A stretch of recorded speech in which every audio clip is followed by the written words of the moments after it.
Good evening and welcome to The Right Side, the show where we talk about today's news, views, trends, and opinions from an admittedly conservative perspective. I'm Chris Pareja. I'm your host for this evening, and tonight we have the honor of, this is kind of a record-setting evening. Mimi Steele is joining us to give us an update on Plan Bay Area and the various things that California elected and unelected bureaucrats are doing to unleash their tyrannical rule upon the citizens of California. And Mimi, thanks for joining us. But the reason I say it's kind of a record-setting evening is you're the first guest we've allowed to come on twice, other than maybe Howard Myers, who has underwritten the show for the Conservative Forum. So welcome back. Thank you. I feel honored to be here. Well, as always, honored to have you around. So tell us a little bit about what's happening since you were last here. There's been the fight, so Plan Bay Area has gotten through. There are people that are doing some good things, and there are people that are being frustrated. What's going on? So Plan Bay Area is a 25-year plan. It combines housing, transportation, and land use. It's brought to you by unelected, unaccountable bureaucrats who think that they know better than you how and where you should live, how you should commute to work. So it's very much of a top-down central plan. And I always tell people it's a 25-year plan, and you know the Soviets only had 5-year plans. So this is what our unelected officials are wreaking havoc with us in the Bay Area. The plan did pass on July 18th, and the irony is that it passed on the same day that Detroit declared bankruptcy, which I thought was quite appropriate because of the direction that we're going with all of these high-density housing, near mass transit, all of the money that California doesn't have that they're going to spend in order to promote this type of growth.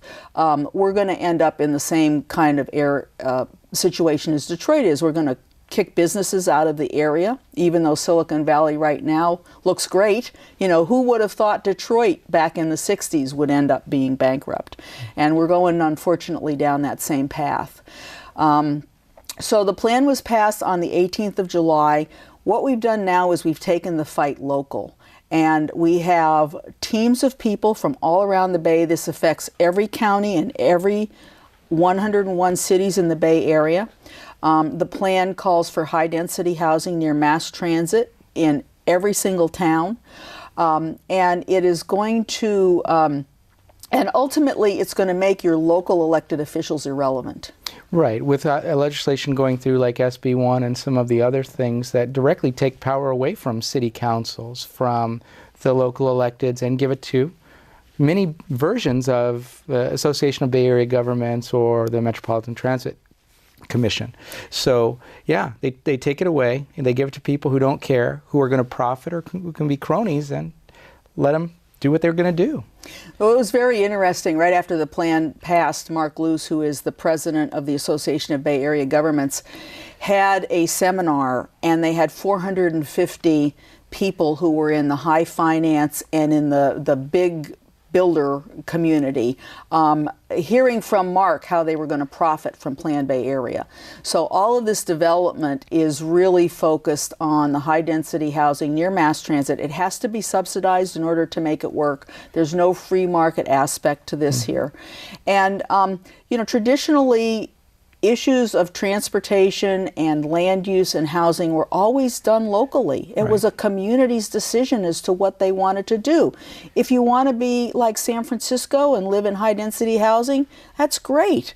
But you've got towns like Saratoga and Los Gatos and Marin and towns in the East Bay that really want to be suburban or rural communities, and yet Plan Bay Area would force all of these towns to have basically the same type of template, a mass transit center and high-density housing. And it doesn't make housing any more affordable or safer to live in. We read some of the disclaimers in the plan when we were out fighting it, and when you see that you're not even allowed to put senior citizens on the bottom levels of these buildings because of pollution concerns. You're not allowed to put daycares down there, but that's where people are supposed to work 8 hours a day when they're working in their livable communities, right? And they use the flowery terms of high-density housing near mass transit, and they say that they need these things. And I took them to task. You were there in those circumstances. said, look, you specifically said you need this stuff because minorities are going to be living in the Bay Area, specifically Asians and Hispanics, and they tend to prefer low-income housing and have multiple families in the same building and can't afford cars, and they like low-paying jobs, so we've got to have this stuff. I called them the racists they were, but I mean, when we take all the flowers off, basically what they're saying is we need to put these minorities in human kennels by the train tracks and the railroad lines, the bus lines, and the freeway, and, you know, leave the other stuff for the other people. It's just, it's hideous. It's not safe. It's a very elitist approach. Yeah. It's these bureaucrats who do not live in this type of housing. And don't want to. And don't want to, and will never live in this type of housing, who want you to live in this type of housing and not have a car. And they basically are killing the American dream. You know, one of the things that we talked about earlier is the fact that you can't you can't defy the rules of gravity, and yet these people are trying to defy the rules of gravity. So when you look at Plan Bay Area and the rules of economics, when you look at Plan Bay Area, they supposedly want affordable housing and they want open space. Well, open space effectively takes property out of production. They're going to force all of this development in 5% of the landmass of the Bay Area, right. And then they wonder why housing is expensive. Well, you just took, it's a simple supply and demand, economics 101, that these people have no clue about. You just took all that property out of production, and now you're forcing people into smaller and smaller areas. On top of that, they complain that people are buying houses out in the Central Valley and commuting in. They don't want people to drive that distance. Well, why are they buying out there? Because they can afford housing out there. Exactly. And we looked at, we were working on a project together, and you actually did some research on the cost of some of these high-density units, like in Dublin, where they're doing apartment housing, basically, for families. And the affordable housing was $4,000 a month for rent? Yes, and they were subsidizing a family of four that earned up to $120,000. So essentially what you have is the taxpayer is subsidizing people. A lot of times a taxpayer who's making less money than the people that they're subsidizing to move into these units. So it really doesn't make any sense. That just sounds so fair to me. Right. Well, and on top of that, the thing that's concerning that's on the horizon is what you referred to earlier, which is SB1, Senate Bill SB1. It's being promoted by Darrell Steinberg, who is the person who brought us SB 375, which is the law that required Plan Bay Area. But he's termed out now, right? He's termed out, yeah. But he's going for it, right? This is going to be his last gift to us right before the end. And the thing with SB1 is it would allow, it would change the definition of blight. Right. And what would essentially happen is that it would allow them to declare land that isn't used efficiently to be blight. Right. Well, what does that mean?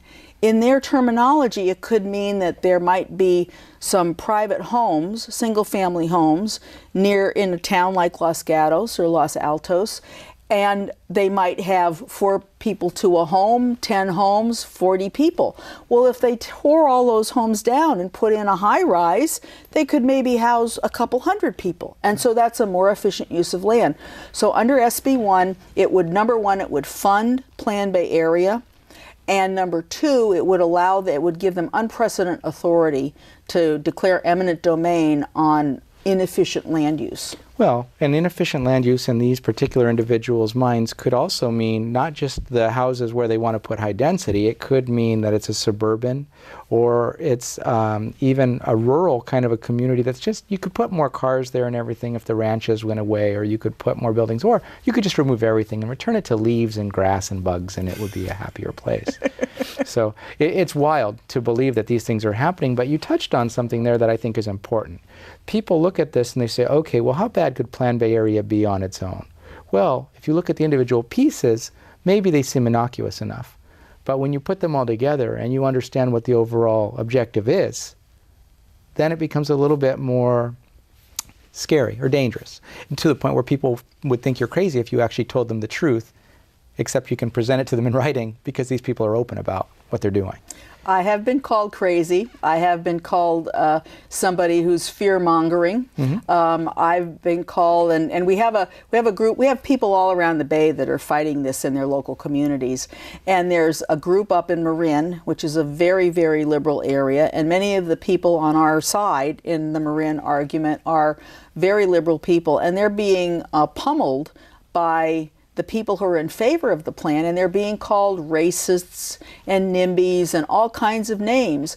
And the really sad part about this is that the language that's being used is used to manipulate people, to hide what's really happening. To bully people. I've heard those terms in communities before. Bullying is what these people are doing. We are getting bullied because a term for what's happening is smart growth. Well, if you're against it, you must be stupid, right?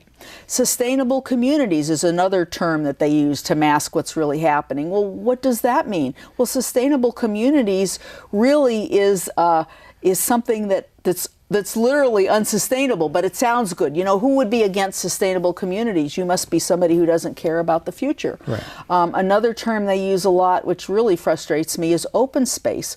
Open space starts out as somebody's private property, and it effectively gets stolen by these open space authorities, because what they do is they put so many restrictions on the property that a private rancher or a private homeowner can't afford to keep the property. And then the property gets picked up by a regional park, and which can't afford to maintain it. The person is off the property, and ultimately that's the goal. The goal, as you said earlier, is to put us in these human settlements, human kennels, where everybody's all squished together in the urban area, and we're going to leave the pristine area for the wild things. Well, and some examples of that people may not put this all together, but we talk about things like Drake's Bay or the issues at Golden Gate Park. Enlighten the viewers a little bit about those topics. Okay, let's start with Golden Gate Park, because I'm a real dog fan. When that park was set up, the agreement was that it would, in perpetuity, be available to people and dogs. And there are certain areas in the park where they have off-leash areas for the dogs.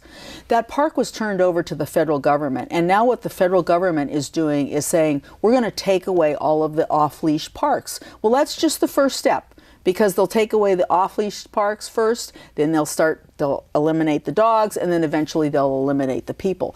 So this is a very insidious kind of thing that's happening. They're gradually, the frog in the pot, they're gradually boiling away our rights to access property. The other piece is Drake's Bay, and as you know, there's an oyster farm there that the federal government has been trying to shut down. Not only are they trying to shut down that oyster farm, and that is right now in a Pacific Legal Foundation has a lawsuit against them, and they're trying to get it up to the Supreme Court and not let these people be shut down. But that area was set aside, the oyster farm and all of the ranches in the area, they were set aside as a working landscape. That was the agreement that was made with the government. And it's a sustainable business. And it's a sustainable business, and the ranches, the farms around there are all sustainable, but the federal government is trying to kill Drake's Bay Oyster Farm, which means the oysters are going to have to be flown in from China or someplace to supply the kind of oysters. So, I mean, it doesn't make any sense. But the other piece of it is we found a document that basically said the first thing we're going to do is get rid of the oysters. And then what we're going to do is we're going to go after all of the ranchers that are in this area, and we're going to use the environmentalists to shut them down. So if you fast forward, if Drake's Bay is not successful, and you fast forward 10 or 20 years, that is all going to be wilderness area. There's going to be no human access allowed at all, and the federal government will have its wish, which is to get people off of the land. And people would think you were crazy. Except that it's true. Except that it's true. That's not the crazy part. Well, we all have our tendencies. Right? But so what other things are happening? Are there places that the citizens are winning, like in Marin, as an example? Yeah. So there are a lot of positive things that are happening, and what's happening up in Marin is they've launched some recall issues against some of the elected officials that have been promoting this stuff. They were able to get several priority development areas. These are the areas that are set aside for these high-rise buildings to go in, the high-density housing. They were able to get several of those delisted, which means they're not going to have the buildings there. They've created quite a ruckus up there, and I think the public officials are starting to get concerned about the level of angst that's happening in the area. Another positive thing is in Palo Alto, there was a high-density area, I think it was called Maybell, and they put up a big fight over that. It was going to be another one of those 5-story, mega developments, and the city council approved it. The voters put an initiative on the ballot, said we don't want this, and the voters won. And so that's another good area. Well, and that's exactly why these people have been trying to keep the votes away from the people, because if the people have the opportunity to learn about what's happening and to defend themselves, then they will. And so the idea is to keep it below the radar so the people don't have any idea what's happening, any choice in the decision, and then they can push it through in the middle of the night. Literally. Yeah. When Plan Bay Area was approved, it was like 11 o'clock at night. By the time all the protesters were done, which was 97% of the audience, and they still passed it. Yeah, they really weren't listening. They're so used to not having any opposition. I think that's the thing that I've learned out of all of this stuff. They've just been used to having their own little clique of the public officials and these non-governmental agencies that are out there promoting this. And I always tell people, government goes to those who show up, and the reason we're in the position we're in is our own fault on some level. I mean, we're all busy and everything, but we've kind of turned the keys to the kingdom over to these people, and they're not supporting us. They're supporting their own political agendas. Yeah. And I think it's a shame, but more people have to start stepping up and getting involved in government, and specifically local government. Go to your city council, meet with your mayor, meet with your planning department, figure out what's going on, and make them understand that you don't like what's happening. And people sometimes say to me, well, what's your ultimate goal? And I say, my ultimate goal is to create outrage. Because you're not a fear monger. You're a rage monger. That's right. If I wanted to go over to the dark side and work for some of these non-governmental organizations, there are lots of places I could go. But there's nobody supporting our point of view. There's no organization really out there fighting for property rights and the average middle-class American who has the American dream of owning a home and having a car. Nobody's fighting for us. And so the first step, I think, in all of this, I don't have any funding. I don't have deep pockets. I don't have a George Soros that I can go to. Yeah. So the bottom line is to just get people aware. That's the first step. Right. And so I've really been fortunate. I've been on the radio a bunch of times. We have a coalition now of 40 organizations all over the Bay Area that are fighting this plan. We meet every other month to share stories and to help each other and to come up with different ideas on how we're going to approach it. And I hope what's going to happen ultimately is there's this big groundswell of, we are not happy campers. You guys need to take another look at all of this. Well, and it's also interesting because the place where you've been meeting recently is a former military base. So we're even reusing property that's been sustainable. Yeah.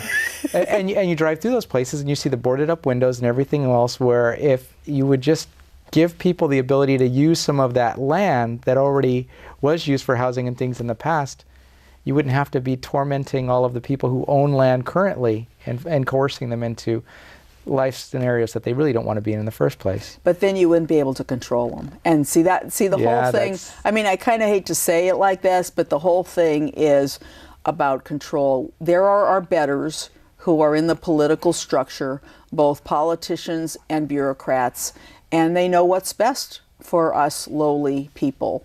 And so they're I need to point out that's sarcasm for people who don't pick up on social cueing. Yes. And so the bottom line is they have an agenda. Literally, they have an agenda, and they're going to impose it on us. And it's as I said earlier, it's kind of happens gradually, but one day you're going to wake up. If anybody ever goes out to the East Bay and looks at the town of Dublin, that place is really, really an example of it looks like downtown San Francisco almost. Well, the buildings aren't quite as tall yet. But people don't realize, I mean, the scenario used to be in suburban types of communities. I mean, you might put 4, 6, 8 houses on an acre, something like that. But these plans call for 30 units per acre. Sometimes 40. Well, the 30 is where you start to get the funding assistance from the federal or the state government. And so they're looking at really densifying the area. And when that happens, I mean, the jerk factor goes up, right? Even if the majority of the people are good, you're putting more idiots in close range with people who are going to be affected by the idiocy, right? And so crime goes up. You know, people get into more skirmishes with one another. And it's really not a pleasant lifestyle for people who didn't want to be there in the first place, but feel like that's their only choice. Well, and the other side of it, too, that a lot of people don't get is it changes the voting demographics.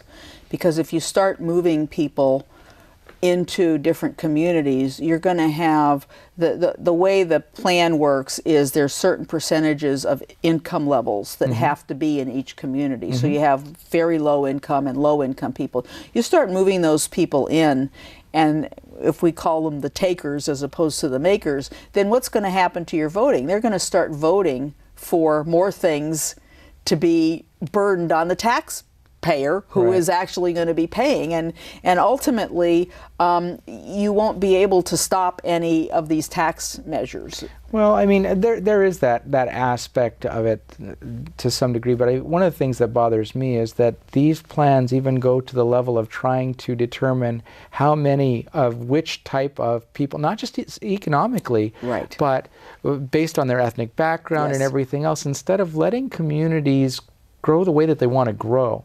I mean, some communities are tighter knit where you will have pockets of quote unquote used to be minority groups, but we're a very diverse culture, especially in California.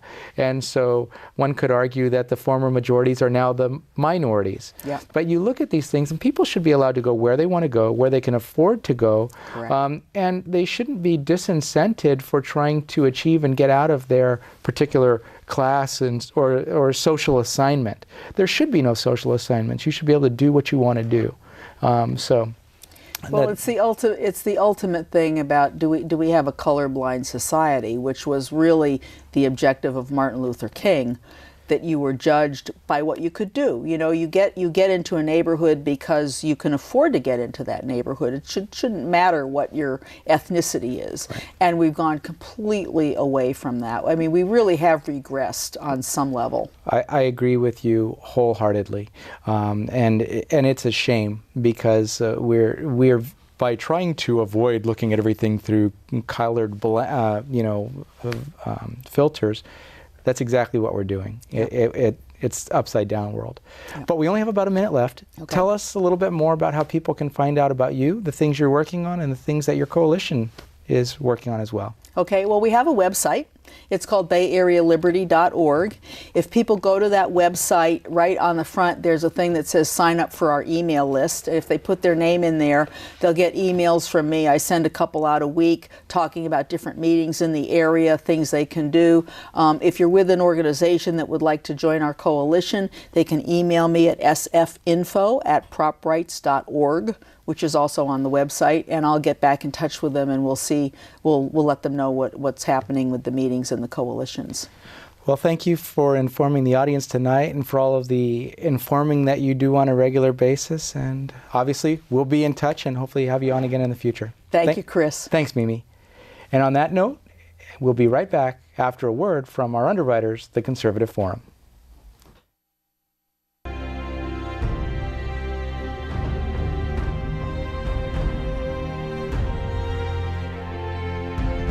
The Conservative Forum of Silicon Valley began with 20 conservatives meeting at a restaurant in November of 2003.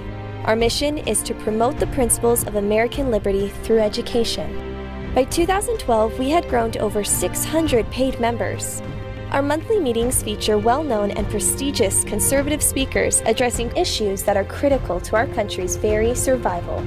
This includes speakers like Victor Davis Hanson, Andrew Breitbart, David Horowitz, and many others. In addition to our monthly meetings, we sponsor a conservative local cable access TV show, The Right Side, covering today's topics. Our Constitution discussion group not only teaches the Constitution, but started our annual essay contest that awards 2 $1,000 scholarships to local high school seniors. We are a virtual clearinghouse for grassroots organizations by providing them with table space at no charge in our exhibit area. There are typically a dozen groups represented. If you are like-minded, join us at our next meeting and become motivated and empowered. Liberty, made in America.